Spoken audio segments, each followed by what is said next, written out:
It's so easy to be great nowadays because most people are weak. This is a softened generation. So if you have any mental toughness, any ability, if you have any fraction of self-discipline, the ability to not want to do it, but still do it. See, a lot of people pretend that they want more out of life, but all you have to do is watch their actions. Watch their actions. Watch what they're doing. Most people then wait for crisis or trauma or disease or diagnosis, and then they wait for loss, some tragedy to make up their mind to change. And my message is, why wait? And you can learn and change in a state of pain and suffering, or you can learn and change in a state of joy and inspiration. And I think right now, the cool thing is that people are waking up. You might be using the word but it's not because you're dumb. You don't understand how dangerous that word is. I'm coming here today to warn you. I'm coming here today to protect you. Stop using the word but. If you're not careful, it's a part of your vocabulary. If you're not careful, it can become a part of your DNA. Why are you constantly making excuses? Do you really believe that excuses are going to save you? Do you understand what it means that you have to get to a level that you have never been in your life? Do you really have the mental fortitude to level up? This is the time right now for you to recognize the truth about who you really are inside. All that you have to do in order to start to pursue your dreams is take small actions every day that align your life in that direction. All you have to do to kill procrastination is just start. You just go, and procrastination dies. So don't wonder how you overcome procrastination. It's easy. All you do to overcome procrastination is go. Very few battles are won under ideal circumstances. So you gotta simulate and practice the unknown so that the unexpected will not derail you. Every morning when you get up, ask yourself, how can I put myself in a place where I'll be uncomfortable? See, you have to master the unknown. You gotta master your fears. You gotta master the unexpected, so when it happens, you are prepared. This is the time to recognize your potential, your truth. Everything about you is beautiful. Recognize your purpose in this world. We are all responsible. We are all made to do great things.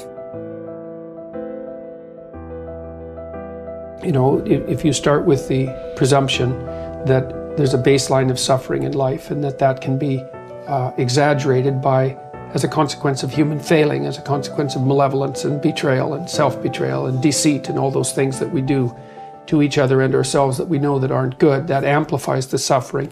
That's sort of the baseline against which you have to work. And it's contemplation of that often that makes people hopeless and depressed and anxious and overwhelmed and all of that, and they have the reasons. But you need something to put up against that. And what you put up against that is meaning. Meaning is actually the instinct that helps you guide yourself through that catastrophe. And most of that meaning is to be found in the adoption of responsibility. So if you think, for example, if you think about the people that you admire, well, you think about when you have a clear conscience first, because that's a good thing to aim at, which is something different than happiness, right? A clear conscience is different than happiness. Yeah, it's better. Yeah. That's you're not better. Like guilting yourself. You're not feeling bad about yourself. That's right. You feel that you've justified your existence, right? And so you're not waking up at 3 a.m. in a cold sweat thinking about all the terrible things that you've involved yourself in. What you said to someone that you shouldn't have said, or how you acted, or lied. What opportunity you lost, or the things that you've let go that you should have capitalized on, and all of that. And so if you think about the times when you're at peace with yourself with regards to how you're conducting yourself in the world, it's almost always conditions under which you've adopted responsibility, right? At least the most guilt I think that you can experience perhaps is the sure knowledge that you're not even taking care of yourself, so that you're leaving that responsibility to other people, because that's pretty pathetic, and unless you're psychopathic. and and you're living a parasitical life, and that characterizes a very small minority of people, and an even smaller minority think that's justifiable. But most of the time you're in guilt and shame because not only are you not taking care of yourself, let's say, so someone else has to, but you're not living up to your full potential. And so there's an existential weight that goes along with that. If you don't learn how to effectively, not destructively, because that's where most people go, they get into an endless loop of self-punishment, which is totally ineffective. But if you don't learn to punish yourself, you will never get where you want to go. Now, that needs to pale in comparison to the amount of time that you reward yourself, and you need to earn that reward. If you're just lavishing yourself with emotional praise and you haven't done anything, then I think that will cheapen it, will ultimately mean nothing. And quite frankly, I don't think you can really bamboozle yourself. I don't think if you try to praise yourself for stupid I think some part of you knows you haven't done anything to deserve that praise. But when you set a bar and you meet that or exceed that, to then tell yourself, hey, you did it. You said you were going to do it. You did it.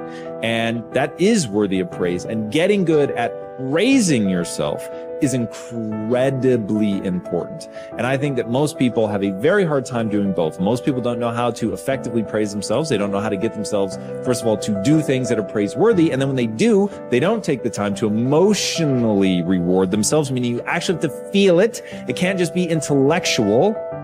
You've got to actually feel that.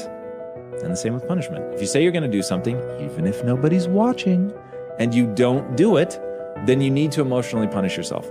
None of you will ever know whether I actually get out of bed in 10 minutes or less or not. But I say I do all the time. But every time I miss it, even if I miss it by seconds, I just gave myself the chills. Even if I miss it by seconds, I will punish myself for that. Because I said I was going to do it and I didn't do it. So the fact that nobody's watching is utterly irrelevant to me. It has everything to do with myself. Now, the reason that this is important, the reason that I think that people need to do this is because that's how you shape your behavior. So, like water, over time can create the Grand Canyon, or you can take a polishing rock and shape stones. You can shape your personality. You can certainly shape your identity and shape your behaviors if you learn how to reward and punish yourself. I know a lot of people don't want to hear that. That is the truth of the human condition. The great paradox there is an interesting and important paradox in life that you need to be aware of. It is that if you are an intelligent person, you do everything possible to organize your life in such a way that you minimize and avoid adversity and disappointment. This is a sensible and rational thing to do. All intelligent people, following the path of least resistance to achieve their goals, do everything possible to minimize the number of difficulties and obstacles that they will face in their day. Today activities, disappointment is inevitable yet. In spite of our best efforts, disappointments and adversity are normal and natural, unavoidable parts of life. Benjamin Franklin said that the only things that are inevitable are death and taxes, but every bit of experience shows that disappointment is also inevitable. No matter how well you organize yourself and your activities, you will experience countless disappointments, setbacks, obstacles, and adversity over the course of your life. And the higher and more challenging the goals that you set for yourself, the more disappointment and adversity you will experience. This is the paradox. It is impossible for us to evolve and grow and develop to our full potentials except to the degree to which we face adversity and learn from it. All of the great lessons of life come as the result of setbacks and temporary defeats, which we have done our utmost to avoid. Adversity, therefore, comes unbidden, in spite of our best efforts. And yet, without it, we cannot grow into the kind of people who are capable of scaling the heights and achieving great goals. Adversity is what tests us throughout history. Great thinkers have reflected on this paradox and have concluded that adversity is the test that you must pass on the path to accomplishing anything worthwhile. Herodotus, the Greek philosopher, said, "Adversity has the effect of drawing out strength and qualities of a man that would have lain dormant in its absence." The very best qualities of strength, courage, character, and persistence are brought out in you when you face your greatest challenges and you respond to them positively and constructively. Everyone faces difficulties every step of the way. The difference between the high achiever and the low achiever is simply that the high achiever utilizes adversity and struggles for growth, while the low achiever allows difficulties and adversity to overwhelm him or her and leave him or her discouraged and dejected.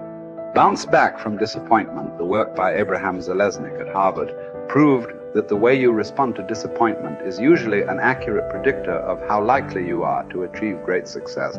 If you respond to disappointment by learning the very most from it, and then by putting it behind you and pressing forward, you are very likely to accomplish great things in the course of your life.